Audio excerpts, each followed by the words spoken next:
जय श्री राम। कुछ दिन पहले मैंने आपको एक अपडेट दिया था कि इंडिया टीवी के ओनर और देश के बड़े पत्रकार रजत शर्मा के ऊपर कांग्रेस पार्टी की प्रवक्ता रागिनी नायक ने बहुत ही संगीन आरोप लगाए हैं। उन्होंने ये कहा था कि एक डिबेट के दौरान 4 जून को रजत शर्मा ने उनको गाली दी। उन्होंने एक वीडियो भी जारी किया जिसके अंदर ऐसा लग रहा था कि वो गाली दे रहे हैं, लेकिन वो पूरी की पूरी क्लिप, वो पूरा का पूरा वीडियो सोशल मीडिया पे इंडिया टीवी ने डाला। वो पहले भी डाला हुआ था लेकिन दोबारा डाला गया और इस चीज़ को इंडिया टीवी ने अपने चैनल पे आ करके रजत शर्मा ने पूरी तरह एक्सप्लेन किया। तो पूरी कहानी सामने आ गई। कहानी ये थी कि रागिनी नायक ने इस पूरी चीज़ को लेकर के रजत शर्मा के ऊपर आरोप लगाए और कहा कि उनकी पार्टी के कुछ लोगों ने उनको बताया है कि उनको गाली दी गई है रजत शर्मा के द्वारा टीवी पे, लाइव टीवी पे। और उन्होंने कहा उनके घर वाले, उनके परिवार वाले बड़े परेशान हैं और वो रोने लग गई फूट फूट के। ये कांग्रेस के दफ्तर पे इन्होंने प्रेस कॉन्फ्रेंस करके ये बातें बताई। 4 तारीख का मामला था, लेकिन 10 तारीख को ये इन्होंने काम किया और आ करके, जैसा कि मैंने कहा, फूट फूट के वो रोई और रजत शर्मा के ऊपर जो है ये इल्ज़ाम उन्होंने लगा दिए। अब जी रजत शर्मा जो है, इसके बाद पता चला कि उन्होंने उसी समय जब ये बातें सोशल मीडिया हैंडल से पहले शेयर की गई कांग्रेस के, तो उन्होंने उसी टाइम कांग्रेस को कहा कि ये झूठ है, आप इसको मत फैलाइए वरना हम आपके ऊपर मानहानि का केस करेंगे। लेकिन कांग्रेस पार्टी जो है पीछे नहीं हटी और आ करके रागिनी नायक ने ये काम कर दिया। उसके बाद criminal defamation case Rajat Sharma द्वारा फाइल किया गया कांग्रेस के कुछ नेताओं के ऊपर और रागिनी नायक के ऊपर। अब ये देखिए, ये सारी चीज़ें जब हो गई तो इंडिया टीवी पे आ करके रजत शर्मा जी ने पूरी सफाई दी और वो वीडियो के वो भी दिखाया कई बार और सोशल मीडिया पे भी यही काम किया, जिसमें साफ दिख रहा है कि ऐसी कोई गाली दी ही नहीं गई। लेकिन फिर भी वो महिला है रागिनी नायक, और इस वजह से कोर्ट ने इस चीज़ को एंटरटेन किया और कल इसके ऊपर उन्होंने एक फैसला भी सुना दिया। उन्होंने ये कहा कि इमीडिएटली कांग्रेस पार्टी और जितने भी नेताओं ने वो वीडियो को ट्वीट किया है उसको हर जगह सोशल मीडिया में, ट्विटर से, इधर उधर से, हर जगह से हटाया जाए और ये ज़बरदस्त मानहानि का मामला बनता है रजत शर्मा के खिलाफ। उन्होंने कहा प्राइमा फेसी कुछ दिखता नहीं है हमें इसके अंदर कि कुछ भी इसके अंदर गाली गलौज दी गई है। इन्वेस्टिगेशन बाद में की जाएगी, कांग्रेस पार्टी को बाद में सुना जाएगा, लेकिन सबसे पहले वो वीडियो हटाओ, ये कोर्ट ने कहा है कल। इससे पता चलता है कि आगे क्या होने वाला है। जूता पड़ने वाला है, जूता कांग्रेस वालों को। 100 करोड़ का जो केस डाला है रजत शर्मा ने इनके ऊपर, वो इनके ऊपर लादा जाएगा। अब ये जो कांग्रेस पार्टी, ये जो अपनी, जिसे कहते हैं खुन्नस, अपना गुस्सा जो ये निकाल रही है मीडिया के ऊपर, इसका रीज़न यही है कि ये हार चुके हैं। वैसे तो ये ड्रामे कर रहे हैं कि हम जीत गए, यूं विक्ट्री के साइन बना रहे हैं सारे, राहुल गांधी ये वो। अंदर से इनको पता है कि इनके हाथ कुछ नहीं लगा, ये हर जगह से हार के मुँह काला करवा के बैठे हैं। इंडिया अलायंस टूट चुका है, हर जगह एक दूसरे के, जिसे कहते हैं, एक दूसरे को ये गरिया रहे हैं। मीटिंगें करते हैं लेकिन कुछ निकलता नहीं है उसमें से, एक दूसरे के जो है इस बार कन्नी काटने में लगे हुए हैं। तो कांग्रेस पार्टी जो है इन्हीं चीज़ों से खार खाई बैठी थी और राहुल गांधी इसी गुस्से के अंदर आकर के उसने, हमें ऐसा लगता है, अपनी पार्टी के मीडिया सेल को उसने बोला कि जा करके रजत शर्मा के ऊपर चढ़ाई कर दो। अब इनको पता नहीं था कि ये इतना बड़ा केस हो जाएगा और रजत शर्मा जो है इनको कोर्ट में घसीट देंगे। और अगर ये चीज़ कोर्ट में प्रूव हो जाती है कि कांग्रेस पार्टी ये जानबूझ के कर रही थी और मानहानि करी है उन्होंने, तो 100 करोड़ रुपए इनकी जेब से जाएंगे सबके। कहाँ से लाएंगे ये 100 करोड़ रुपए? पैसे तो बहुत हैं इनके पास लूटे हुए देश के, लेकिन कोर्ट में आकर के देना 100 करोड़ रुपए कोई आसान काम तो है नहीं। तो ये काम कैसे होगा? बेइज्जती जो हो रही है वो अलग।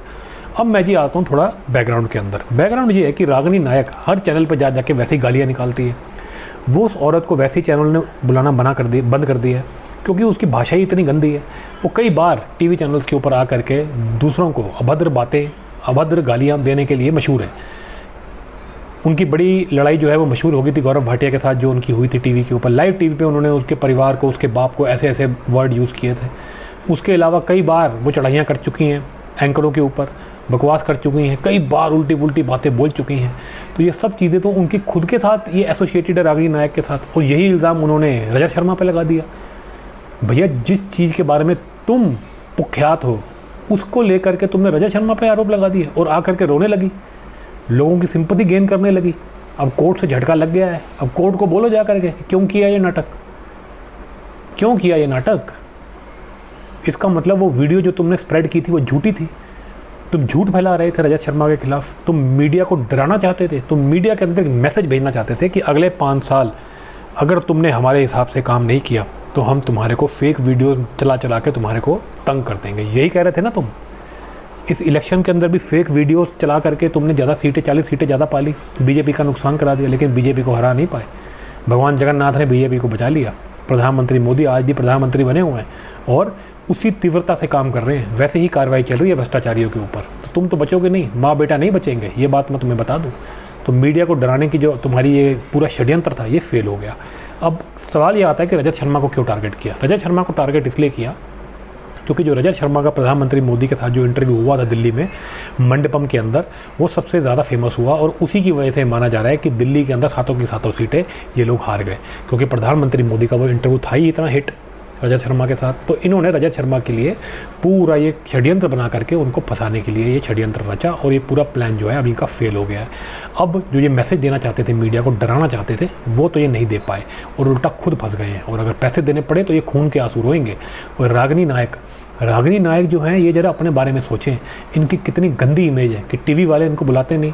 हम खुद जो है इन्हीं की वजह से टीवी पर डिबेट्स देखना हमने छोड़ दिया कि भैया माहौल इतना गंदा हो जाता है, इतनी बकवास करना, ऊंची ऊंची आवाज़ों में बोलना, बहुत अभद्र तरीके से बातें करना। ये रागिनी नायक जी को जो है ये इसी काम के लिए कुख्यात हैं। तो जी रागिनी नायक जरा सोचें इस बारे में कि ये क्या कांग्रेस की गुलामी करते करते क्या ये अब झूठा आरोप लगाने लग गए हैं दूसरों के ऊपर। क्या ये पॉलिटिक्स को इतना गंद मचा देंगे कि ये आ करके जो है पूरे देश के अंदर जो है ये गंद घोल देंगे, जहर घोल देंगे और झूठ और फेक न्यूज़ के जरिए ये जो है देश के अंदर लड़ाइयाँ, दंगे करवाना चाहते हैं। क्या करना चाहते हैं ये लोग। इलेक्शन में 40 सीटें आ गई हैं तो क्या इनका कॉन्फिडेंस बढ़ गया कि अब ये इंडिविजुअल लोगों को टारगेट करेंगे और उनके ऊपर जो है कार्रवाइयाँ करेंगे। ये इस तरह के काम में लग रहे हैं। ये किस तरह की खुन्नस निकाल रहा है राहुल गांधी। ये जी बहुत ही बुरी बात है। कोर्ट ने इनको झटका बहुत बड़ा दिया है और मुझे लगता है कि इसके अंदर और भी जिसे कहते हैं जांच करके बड़ी कठिन कार्रवाई, एक कड़ी कार्रवाई होनी चाहिए इन लोगों के ऊपर, क्योंकि ये अगर ऐसे इनको जाने दिया तो ये और ज़्यादा जो है बढ़ता जाएगा और ये और लोगों को ऐसे प्रताड़ित करते रहेंगे। ये चीज़ रुकनी चाहिए और कांग्रेस पार्टी को और रागिनी नायक को इस चीज़ का दंड मिलना चाहिए अगर वो पाया जाता है कि इन्होंने ये फेक वीडियो चलाई थी। तो जी इस वीडियो में मैंने आपके साथ ये सारी बात डिस्कस करी कि क्या अपडेट है, किस तरह रजत शर्मा को फंसाने के चक्कर में ये लोग खुद फंस गए हैं कोर्ट में और अब इनको 100 करोड़ रुपए का जुर्माना भी इनके ऊपर अब लग सकता है। अब राहुल गांधी अपना गुस्सा जा करके कहीं और जाकर निकाले जाए, जहाँ पे घूमने फिरने जाते हैं वहाँ जाए, वहाँ जा करके अपना दिमाग ठंडा करे और आ करके जो है इस देश से फिर जो है माफ़िया मांगे कि जो भी इन्होंने काम किए हैं वो कितने गलत हुए हैं। इनका इतिहास पूरा इसी चीज़ों से भरा हुआ है, देश का नुकसान करना, देश में लोगों को प्रताड़ित करना, और अभी भी ये इन चीज़ों से बात नहीं आ रही है। तो भैया देश से माफ़ी मांगनी चाहिए कांग्रेस पार्टी को जो उन्होंने ये षड्यंत्र करने की कोशिश करी और अपने जिसे कहते हैं अपने चाल चलन को जो है ठीक करना चाहिए। कांग्रेस पार्टी के नेता ये सोचें कि ये माँ बेटा तो चले जाएंगे, परमानेंट तो यहाँ पे रहेंगे नहीं, तो भैया तुम अपना क्यों करियर ख़राब कर रहे हो, तुम अपने क्यों कर्म ख़राब कर रहे हो। तुम्हारे को इन सबके प्रपंच में गिरने की कोई ज़रूरत नहीं है।